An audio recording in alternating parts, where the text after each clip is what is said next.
welcome to LevelUp IAS and welcome back to 10-minute series. Our topic for today's video is Goa's Liberation Movement. This is a topic which is presently in news, so we can expect a question from this. So let's begin. I have given you one prelims question to attempt. You can write your answers in the comment section. Similarly, I have given you one mains question to attempt. You can write your answers in the comment section and we will evaluate your answers. So let's move. History of Goa. Initially, Goa was ruled by Satavahanas, then Badami Chalukya, then Shilahara, then Kadamba dynasty, then Vijayanagar Empire, Bahmani Sultanate, and then came the Portuguese. Okay, so you should not remember this by heart, but you should know the sequence. Ki kab kaun tha, you should have a fair idea. Now coming to advent of Portuguese. Before that, let's look at this line.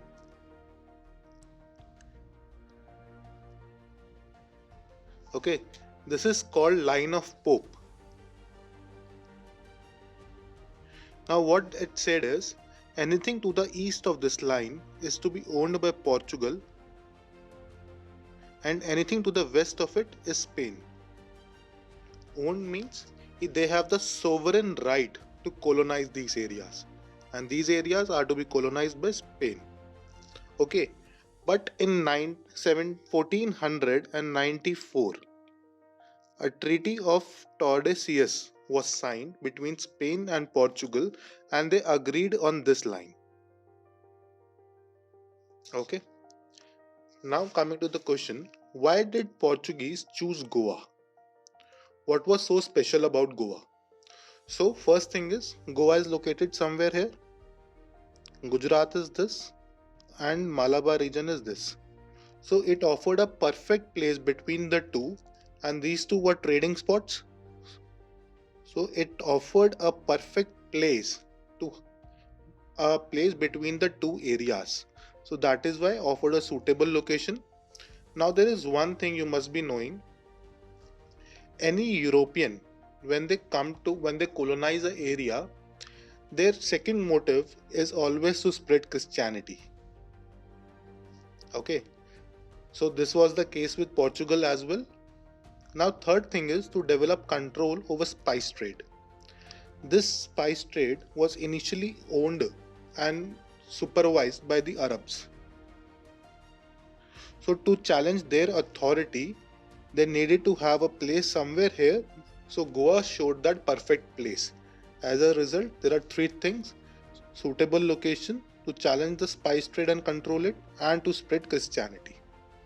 Now Goa was not captured in a single day. It was captured in phases.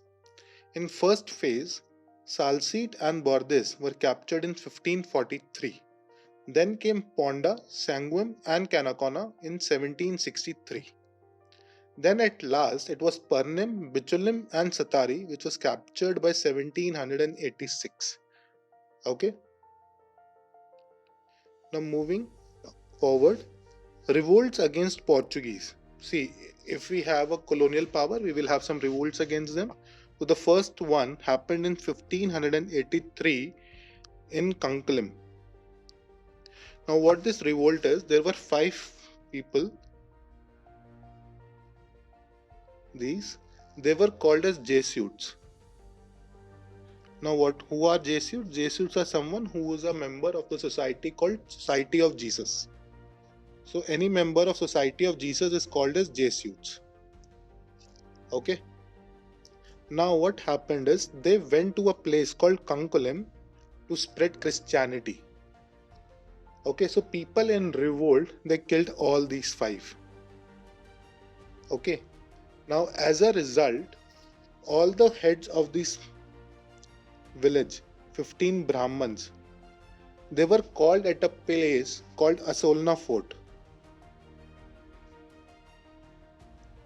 Okay, and there they were all killed brutally because to take revenge for these 5 killings. So this is basically Cuncollim Revolt. Then came the Pinto Revolt of 1787. There is a famous personality called Abe Faria. Okay, now his house acted as a place where all discussions of revolutionaries, everything happened. Now they were planning a revolt against the Portuguese, but one of the conspirators only leaked the information to Portugal. Okay. Now what happened as a result? All the revolutionaries, some were captured, some fled to different places. Even Abbe Faria had to flee. Now apart from this, he was also famous for hypnotism. Okay. Now if you will see this statue, it is showing that he is hypnotizing a person. So for that also Abbe Faria is famous. Now another thing is, why is it called the Pinto Revolt? Because the leader of this revolt were three priests who belonged to Pinto clan. As a result, they are called as Pinto Revolt.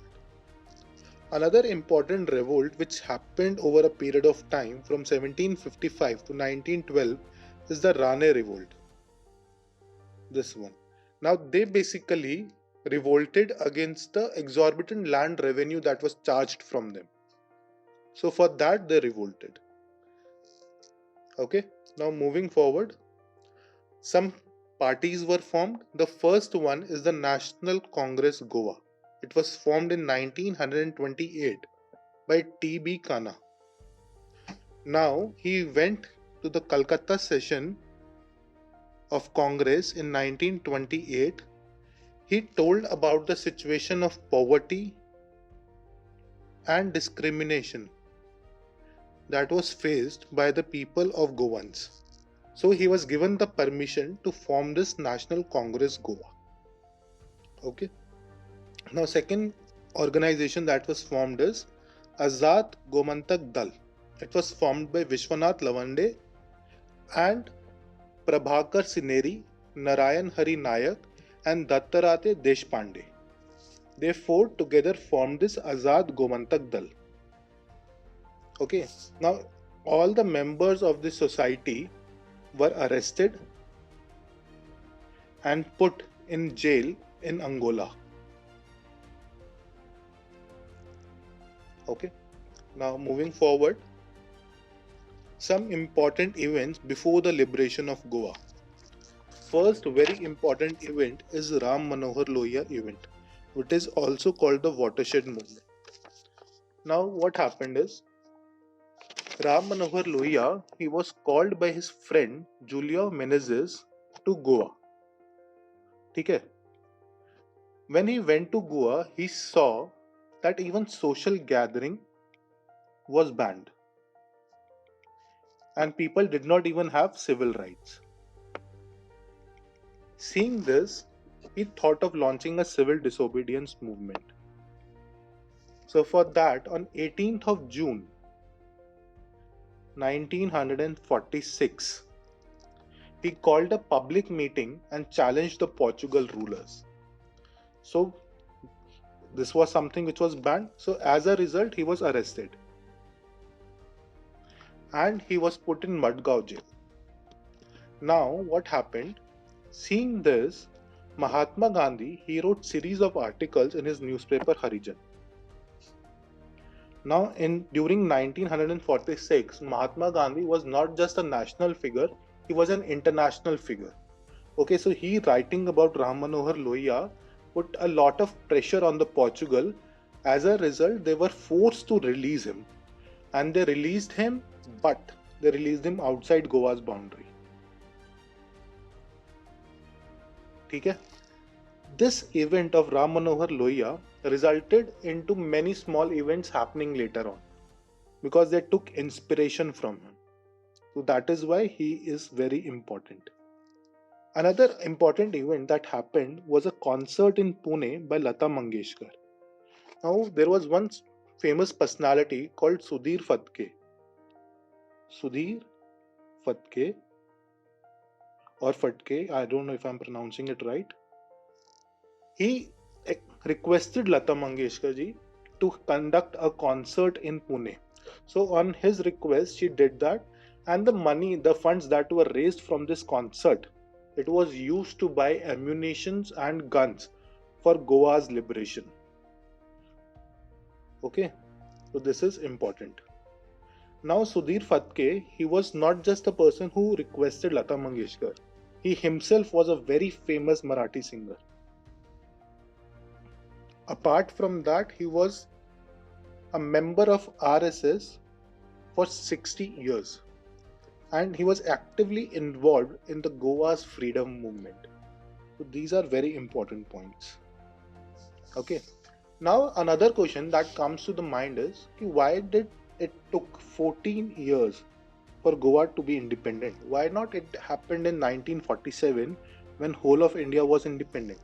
So there are some reasons for it. First one is Nehru and Sardar Patel, they were under the impression that when Britishers will leave India, Portugal will follow the same and it will leave Goa. But this did not happen. As a result, Goa was not liberated in 47. Apart from that, we all know that during 47 we had to face a tough trauma from the partition with Pakistan, and after that we also had to fight a war with Pakistan. So liberating Goa took a backseat. Second important thing was Gandhiji's opinion. Gandhiji said that Goans are still not prepared to have a freedom, so give them some time. Third is Portugal was a member of NATO, North Atlantic Treaty Organization. So putting up taking Goa by the force would result into India being an opponent of all the members of NATO, which India could not afford at that time. So that is why it took us 14 years. Okay. Now, in some events that happened for Goa's liberation, first is the Communist Party of India. They decided to send batches of satyagrahis from the middle of 1955 to the borders and inside of Goa. Okay, that is the role of Communist Party. Now, apart from that, in 1954, Goa Vimochan Sahayak Samiti, all party Goa Liberation Committee, it was formed. This is important. 1954, this can be asked in your prelims as well. And it was formed with inspiration from Manohar Lohia from 46. Okay, I told you it had many repercussions in future, so this is one of them. Now it was very well supported by Maharashtra and Gujarat's form of Praja Socialist Party. Now Praja Socialist Party, it was formed by Acharya Narendra Dev. Now another thing is a group of armed members from the National Movement Liberation Organization, NMLO. It is an umbrella organization involving Hindu paramilitary groups like RSS, Azad Dal. They led an attack on Nagar Haveli on 28 July 1954 and took it on 2nd August. So, as you can see, locals celebrating the Indian flag in Dadra and Nagar Haveli in 1954 itself. Okay. Now moving forward. Now, as you see, all these things were happening. What Portugal did is they filed a case in ICJ, International Court of Justice. The case was right of passage over Indian territory case, which is Portugal versus India. Now, why did Portugal file a case? As you can see, these were the places which were controlled by Portugal, so they need to travel from here and there. But this is a territorial waters of India. Now, India did not allow them to move. So, for that, they filed a case in ICJ that we need a passage to move from here and there. This is first thing. Now, what this said was, what was the basis in which they filed a case was, they said in 1779, we signed a treaty with Marathas which allowed us this freedom. Okay, so now if India is formed, it cannot neglect that treaty, it has to accept it. Now this is something they had. Now India was not knowing about this treaty, so India asked for some time and it formed a committee. Now that committee, when they explored all the papers from 1775 till 1954, and in one of those papers it found that Marathas did allow them this thing, but it gave them this as Jagir and not as sovereign land. Okay, so because of this, India said we are taking that Jagir back. Simple. Now what court's decision was, court said you should allow them the civil movement, but you should restrict them for their military and police movement. This is something you should do. Okay. Now another thing is, Portugal even took this matter in the United Nations Security Council. Now there our good friend USSR, it vetoed that thing and it did not move forward. But it was something which Portugal did took in United Nations Security Council. So you can write it as your 1 point in your answer if you get this question. Okay. Now on 18th of December, Operation Vijay was launched. Now for that, let us understand why was army called. This can be a question. What event did happen in 1961 that we had to call army? Because till that time we were looking for diplomatic relations, bureaucratic relations to develop so that we can solve this issue and we should not go for army. Okay, but as you can see in 1960s, India developed as a huge power in non-aligned movement and many African countries were part of this and they were still under the colonial rule of Portugal. Okay, so as a result, they pressurized Nehru. Till the time you don't take action in your side and free Goa, how can you expect us to revolt? Okay, as a result, Operation Vijay was launched and Nehru was convinced, and that is why army was called. Now, another event that was the event which occurred, which made these things quicker, was on 24th November 1961. A passenger boat was fired at by Portuguese authority and this resulted in one death. As a result, Indian army was called. Now there is one famous personality here we are talking about, that is Prime Minister Antonio de Oliveira Salazar. Okay, he is a person who took power of Portugal by coup. He was a military general, first thing, and he ruled for 35 years. Okay. Now what he did was, during his rule, he even took Goans voting right. He snatched this. He even divided Goans in two segments. One whose parents had Portuguese origin and whose parents did not have Portuguese origin. He divided Goans in these two criteria. Okay. Now this person, Salazar, he decided to resist Indian invasion. But at that time, Goa was ruled by Governor General A. Silva, Manuel Antonio Vassallo Silva. Okay, he was a learned man. Okay. So the official Goa liberation began on 18 December with the 50th Para Brigade of the Indian Army moving into Goa in 3 columns.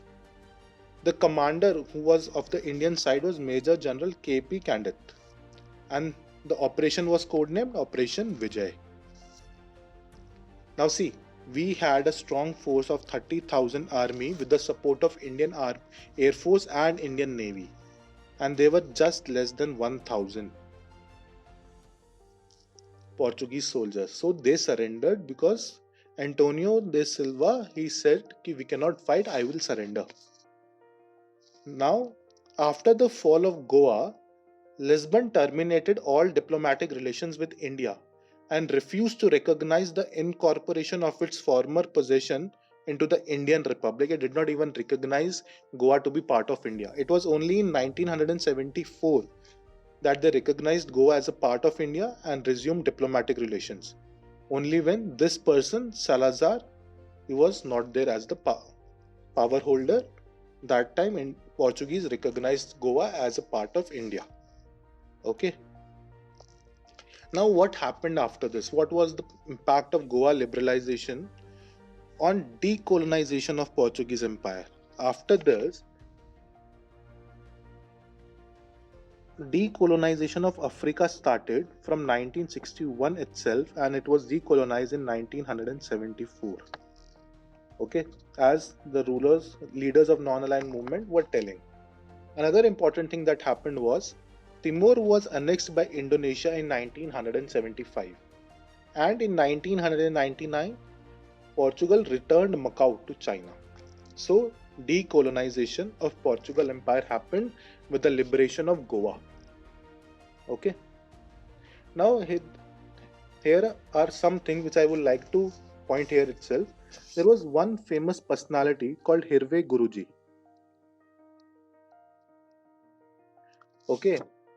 He, along with 127 satyagrahis, he came to Goa border from Maharashtra to protest. But Portugal repeatedly gave them warnings to stop, because he was even unfurling the Indian flag. But he did not listen. As a result, they shot and killed him, Hirve Guruji. As a result, he is called as the Great Martyr. He is a famous personality. He can be asked in your exam. Okay, another important thing is there was a broadcast radio called Voice of Freedom.